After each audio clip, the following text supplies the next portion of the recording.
தமிழக வெற்றி கழகத்தோட தலைவரும் நடிகருமான விஜயை பத்தி பேசிக்கிட்டு இருக்கீங்களா? ஒரு நிமிஷம் நான் சொல்றத கேளுங்க.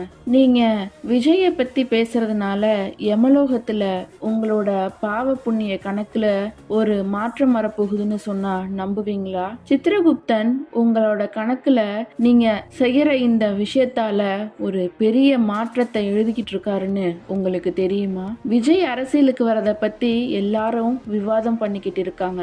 ஆனா இதுக்கு பின்னாடி இருக்கிற ஒரு அதிர்ச்சியான உண்மை 99% பேருக்கு தெரியாது. ஒரு அரசன், ஒரு பருந்து, அப்புறம் ஒரு விஷப்பாம்பு, இந்த 3 பேருக்கும் விஜயோட அரசியல் என்ட்ரிக்கும் ஒரு ஆச்சரியமான சம்பந்தம் இருக்கு. அது என்னன்னு தெரிஞ்சா இனிமே நீங்க யார பத்தியும் விமர்சனம் பண்ணவே பயப்படுவீங்க. மத்தவங்களோட பாவத்தை நீங்க ஏன் உங்க தலைமையில சுமக்கணும்? உங்களோட கர்மாவை நீங்களே ஏன் அழிச்சுக்கணும்? அந்த பயங்கரமான ரகசியத்தை நான் முழு வீடியோல சொல்லியிருக்கேன். உங்க கர்மாவை காப்பாத்திக்கணும்னா இப்பவே கீழே இருக்கிற லிங்கை கிளிக் பண்ணி முழு உண்மையை தெரிஞ்சுக்கோங்க.